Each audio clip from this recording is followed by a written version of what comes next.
Welcome back to my YouTube channel Shalini's cooking world. আপনারা সবাই কেমন আছেন?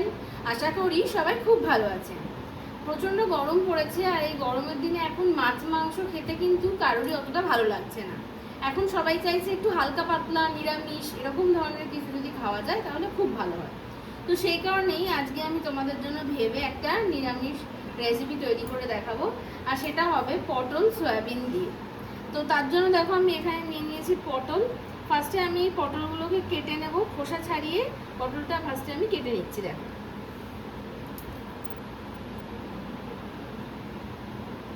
এটাই কাটি আগে। দুটো সাইড পটলের কেটে এই যে বাদ দিয়ে দিলাম। এবার এই খোসাটা ছাড়িয়ে নিচ্ছি।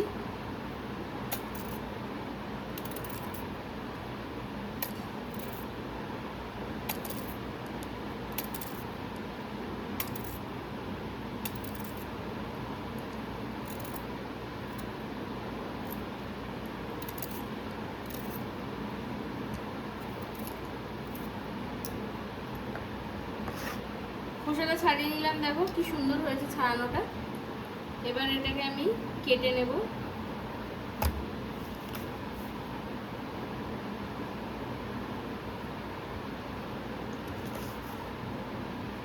এরকম ভাবে দেখো এই যে 4 ফালি করে নিলাম, এই 4 ফালি। তো এই যে যেরকম এই যে দেখাচ্ছে এরকম ফালি ফালি লম্বা লম্বা, এটা কিন্তু বেশ কচি আছে পটলটা। তো যাই হোক এরকম ভাবেই আমি বাকি যে কটা পটল রয়েছে সব কটা পটল খোসা ছাড়িয়ে কেটে তোমাদেরকে দেখাচ্ছি। গাইস দেখো আমি পটলগুলো এই যে এরকম যেমন বললাম সব কটা কেটে ফেলেছি। ঠিক আছে, এবার এই পটলের সঙ্গে আমার লাগবে হচ্ছে আলু। তো আমি বেশি দেবো না, একটা আলু দেবো, হয়তো বড় দেখে একটা দেবো। তো সেটা আমি এবার কেটে নেবো আলুটা। আমি যেমন বললাম যে আমি একটাই আলু দেবো, তো এখানে দেখো আমি এরকম বড় সাইজের একটা আলু নিয়ে নিয়েছি। তো এবার আমি আলুটা কাটবো। আলুটা কাটার জন্য প্রথমে আগে আলুর খোসাটা ভালোভাবে ছাড়িয়ে নিচ্ছি।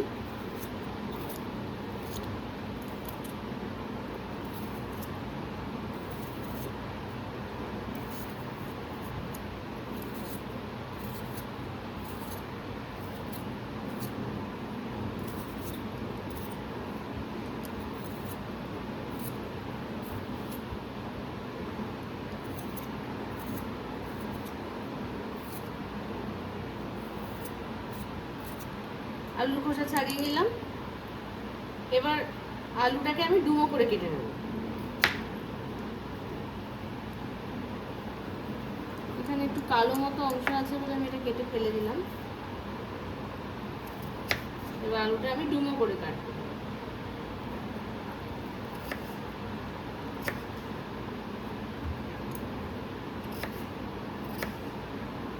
ঠিক আছে, এই হয়ে গেল আলু কাটা। এবার চলো আমি যেহেতু বললাম যে পটল আলু সয়াবিন, তো সয়াবিনটাকে সয়া চাংস আছে আমার কাছে, তো সয়া চাংসটা প্রথমে আমি গরম জলে ভিজিয়ে নিই। তাহলে চলো সেটা দেখিয়ে দিই। আইজ দেখো আমি এই যে একটা বাটি করে এই যে সয়াবিন বড়ি নিয়ে চলে এসেছি। ঠিক আছে, তো আমি ওদিকে কেটলিতে গরম জল বসিয়ে দিয়েছি, জলটা ফুটছে। এবার এটা আমি এনে এর মধ্যে দিয়ে দেবো। গাইস দেখো আমি জল গরম করে নিয়ে চলে এসেছি কেটলিতে, আর সেই কেটলির গরম জল আমি ফুটন্ত গরম জল এর মধ্যে ঢেলে দিলাম।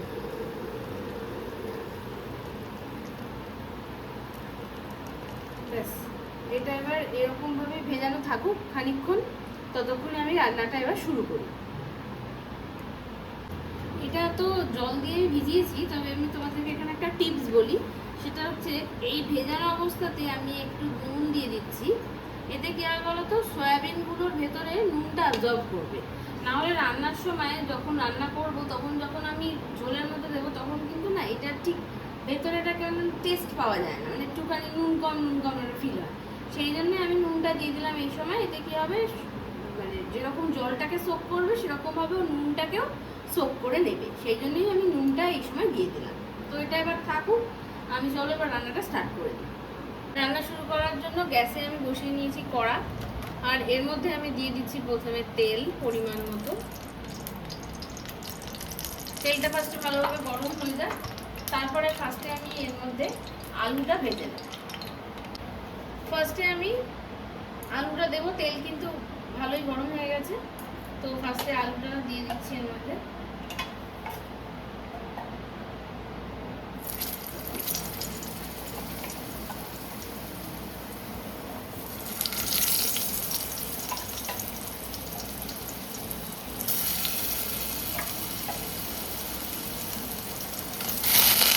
সবকটা আলু দিয়ে দিলাম। তো এবার আলুগুলোকে ফার্স্টে ভালোভাবে ভেজে নেব, মানে হালকা করেই ভাজবো, অতিরিক্ত ভাজবো না, হালকা লাল করে ভেজে নেব। এর মধ্যে আমি একটু নুন দিয়ে দিচ্ছি, এটা যাতে ভাজাটা তাড়াতাড়ি হয় সেই জন্যই দিলাম। নুন দিলাম, আর কালারটা আসার জন্য এর মধ্যে একটু হলুদ দিয়ে দেবো।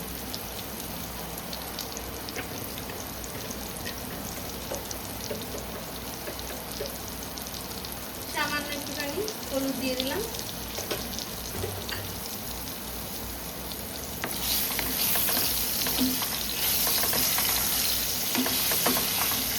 এবার আলুগুলোকে ভালো করে ভেজে দিই।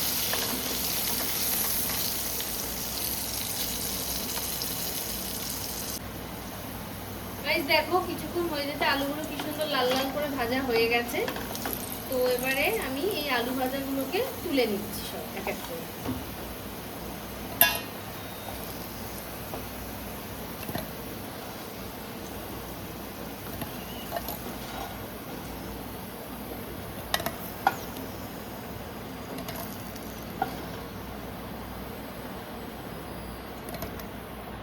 এবার এই তেলটার মধ্যে আমি দিয়ে দিচ্ছি ফোড়ন, আর ফোড়নের জন্য প্রথমে আমি এর মধ্যে দিয়ে দিচ্ছি গোটা জিরে।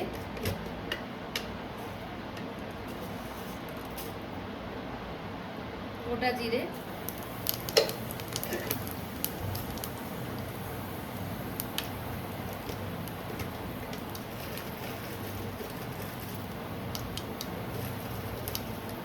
দিয়ে দিলাম একটা তেজপাতা।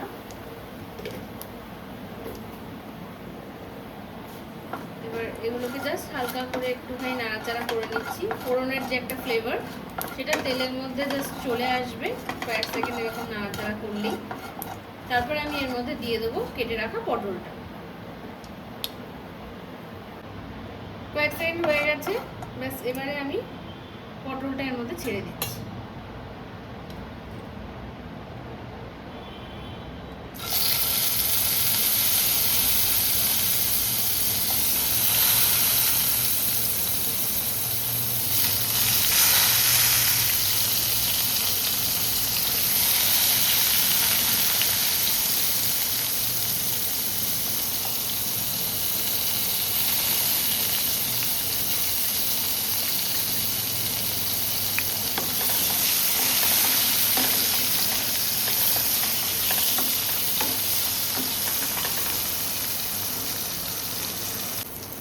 দেখো পটলগুলো মোটামুটি হালকা নরম হয়ে গেছে, ভাজা ভাজা হয়েছে হালকা করে। তো এবারে আমি এর মধ্যে যে সয়াবিনটা ভিজিয়ে রেখেছিলাম, এই যে এই সয়াবিনটা আমি জলটা ভালো করে চিপে নিয়েছি, এবার এটা আমি এখানে অ্যাড করে দিলাম। এবার এই পটলটার সঙ্গে এই সয়াবিনটাও ভালোভাবে ভাজা ভাজা হয়ে যাবে।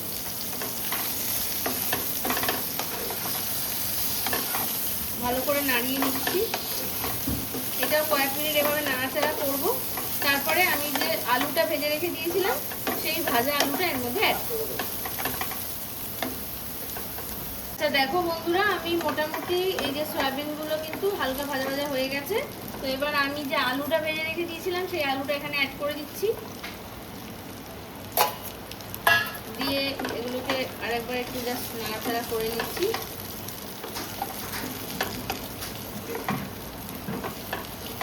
এবার আমি এর মধ্যে দিয়ে দেবো হলুদ গুঁড়ো, দিয়ে দিচ্ছি পরিমাণ মতো হলুদ গুঁড়ো, আর একটু লাগবে, মিশিয়ে নিচ্ছি। একটু জল দিতে হবে এখানে, না হলে মশলা পুড়ে যেতে পারে।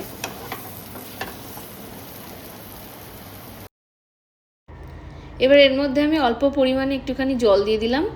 এই জলটা দেওয়ার কারণ হচ্ছে আমি যে হলুদ গুঁড়োটা অ্যাড করেছি সেটা যাতে পুড়ে না যায়, সেই কারণেই আমি জলটা দিয়েছি।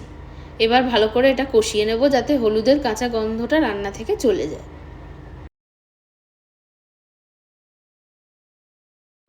আর এই মশলা কষাতে কষাতে গ্যাসের ফ্লেম কিন্তু অবশ্যই একদম লোতেই রেখে দিলাম। আর একটুখানি জল লাগবে, যেহেতু সয়াবিনটা তো জল টেনে নিচ্ছে, সেই জন্য আরও একটু জল দিলাম। ব্যাস, এবার এটাকে ভালোভাবে কষিয়ে নেব, মানে হলুদটা। হলুদ তো দিয়েছি, একটু কষেওছে। এবার আমি এর মধ্যে দিয়ে দিচ্ছি কাশ্মীরি রেড চিলি পাউডার। এটাও অবশ্যই আপনি আপনার আন্দাজ বুঝেই দেবেন, কেননা এমনি এগুলোতে ঝাল তো হয় না, বাট রঙটা খুব সুন্দর আসে। সেই জন্যই আমি পরিমাণ মতো একটু কাশ্মীরি রেড চিলি পাউডার এর মধ্যে দিয়ে দিলাম।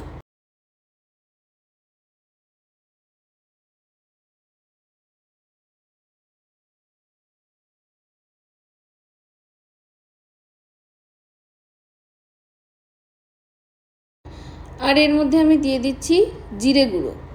জিরে গুঁড়োটা অবশ্যই আপনারা আপনাদের আন্দাজ অনুযায়ী আর পরিমাণ অনুযায়ী ব্যবহার করবেন। আমার এখানে রান্না যতটা, সেই আন্দাজ অনুযায়ী আমি জিরে গুঁড়োটা এর মধ্যে দিয়ে দিলাম। এবার এই মশলাগুলো ভালো করে কষিয়ে নেব, যাতে এই মশলার কাঁচা গন্ধটাও রান্না থেকে যেন চলে যায়, মানে রান্না যেন থেকে না যায়। সেই জন্য এই মশলাগুলো আমি ভালোভাবে কষিয়ে নিচ্ছি। ভালোভাবে একটু প্রথমে আগে নাড়াচাড়া করছি।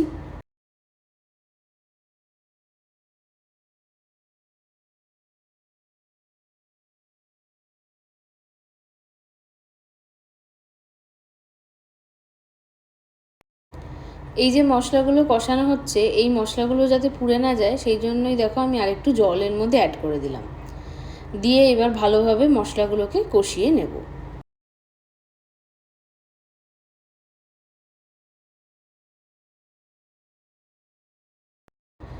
এবার আমি একটা ঢাকা চাপা দিয়ে দেবো কয়েক মিনিটের জন্য, যাতে মশলাগুলো কষে তেলটা ছেড়ে বেরিয়ে আসে রান্না থেকে, সেই জন্যে। কয়েক মিনিট হয়ে গেছে, এবার আমি ঢাকনাটা খুলে দিলাম। দেখুন, দেখতে পাচ্ছেন কতটা তেল ছেড়েছে। মশলাগুলো কিন্তু বেশ কষেছে, বোঝাই যাচ্ছে। একটু নাড়াচাড়া করে দিচ্ছি। বেশ অনেকটাই কিন্তু তেল বেরিয়ে গেছে, দেখাই যাচ্ছে এটা থেকে। মশলাগুলো প্রায় কষেই গেছে, বোঝা যাচ্ছে।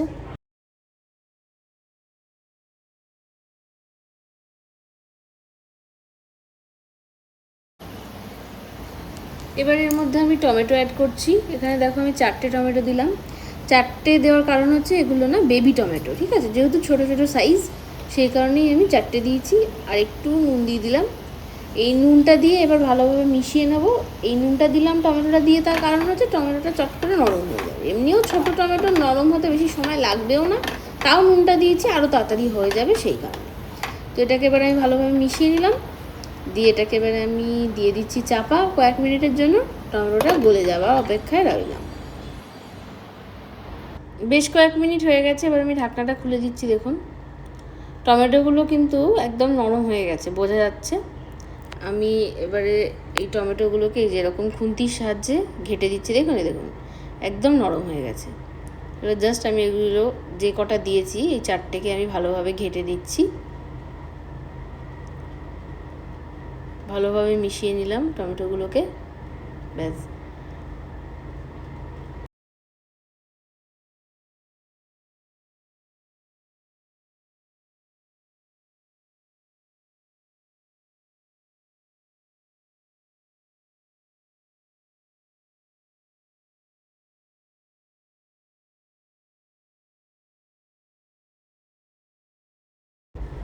এবার স্বাদের ব্যালেন্সটা যাতে ঠিক মতন হয়, সেই কারণে আমি এখানে দিয়ে দিচ্ছি চিনি। চিনিটা দেওয়ার কারণ হচ্ছে, যেহেতু নুন দিচ্ছি, বাকি সব মশলাপাতি দিয়েছি, টমেটোতে একটু টক ভাব আসবে, সেই জন্য চিনিটা দিলাম। চিনি দিলে হেভি সুন্দর একটা টেস্টও হবে, আর পুরো খাবারটার মধ্যে টক নুন সবটার ব্যালেন্সটাও খুব ভালোভাবে চিনিতে হয়ে যাবে। তো সেই জন্যই আমি পরিমাণ মতো চিনি দিয়ে দিলাম। দিয়ে আবারও ভালোভাবে মিশিয়ে দিচ্ছি। দিয়ে এটাকে ভালো করে কষিয়ে নেব। নাড়াচাড়া করতে করতে বোঝাই যাচ্ছে আলুগুলো কিন্তু বেশ ভালো নরম হয়েই গেছে। তো জাস্ট এটাকে আর বেশি রান্না বাকি নেই, আর একটু হলেই হয়ে যাবে। এবার রান্নাটাকে একদম পুরোপুরি প্রপারলি সুসেদ্ধ করে নেওয়ার জন্য পরিমাণ মতো আমি জল অ্যাড করে দিলাম এখানে। দিয়ে ভালোভাবে মিশিয়ে নিচ্ছি।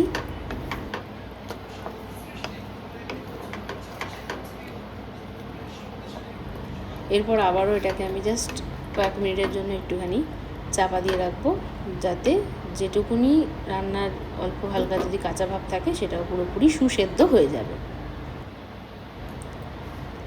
হয়ে গেছে কয়েক মিনিট, ঢাকনা খুলছি। দারুণ গন্ধ বেরিয়েছে আর পুরোপুরি রান্নাটাও রেডি হয়ে গেছে। মশলাও সমস্ত কষে গেছে, সব আলু নরম হয়ে গেছে, বোঝাই যাচ্ছে একদম রেডি। শুধু এবার আমি এর মধ্যে দিয়ে দেবো গরম মশলা গুঁড়ো পরিমাণ মতো। গরম মশলা দিলে এই খাবারের টেস্টটা আরও দ্বিগুণ হয়ে যাবে, সেই জন্যই আমি এখানে একটু গরম মশলা গুঁড়ো অ্যাড করবো। আর নুন দেবো। নুন যেহেতু আমি আগে দিইনি, সেই জন্য আমি অল্প পরিমাণে একটু নুন এর মধ্যে, মানে যতটা লাগবে আর কি সেই অনুযায়ী নুনটা দিয়ে দিলাম।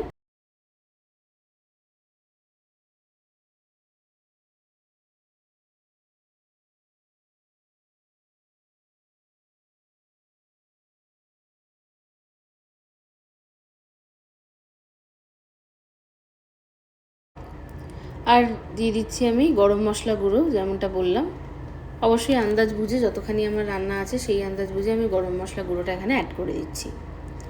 দিয়ে আবারও আমি হালকা করে একটুখানি চাপা দিয়ে দেবো, তাতে কী হবে না, এই পুরো ফ্লেভারটা রান্নার মধ্যে ভালোভাবে মিশে যাবে।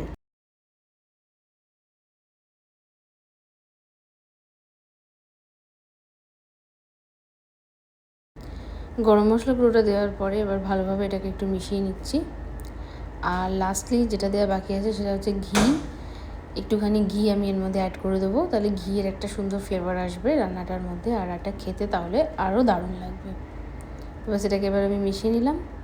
এবার এর মধ্যে আমি একটু ঘি অ্যাড করে দিচ্ছি, একদম সামান্য, ওই 1 চামচ কি তার থেকেও একটু কম ঘি আমি এর মধ্যে একটু ভালোভাবে ছড়িয়ে দিচ্ছি। যে ঘিটা ছড়িয়ে দিলাম, 1 চামচও পুরোপুরি দিইনি, একটু কমই দিলাম। এই ঘিটা আমি ভালোভাবে এর মধ্যে ছড়িয়ে দিলাম।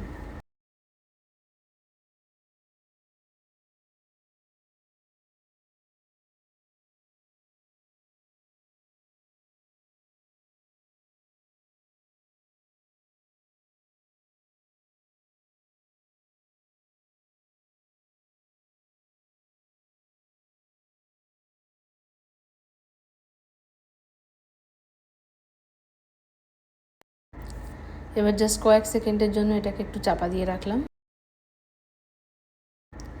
চাপা খুলে দিচ্ছি।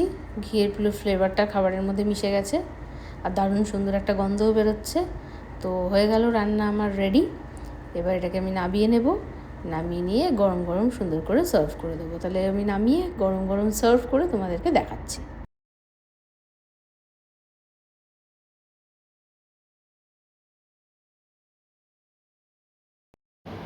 দেখো বন্ধুরা, আমার রান্না রেডি হয়ে গেছে। কেমন হয়েছে তোমরা আমাকে অবশ্যই কমেন্ট করে জানিও। আর এরকম রেসিপি আর কি দেখতে চাও সেটাও আমার কমেন্টে জানিও তোমরা। আর আমার এই ভিডিওটা যদি তোমাদের ভালো লেগে থাকে তবে তোমরা একটা লাইক করে দিও, শেয়ার করো, আর আমার চ্যানেলটাকে অবশ্যই তোমরা সাবস্ক্রাইব করো। ওকে, চলো এবার আমি গেলাম। Tata bye. আবার দেখা হবে নতুন কোনো রেসিপি নিয়ে তোমাদের সঙ্গে। টাটা।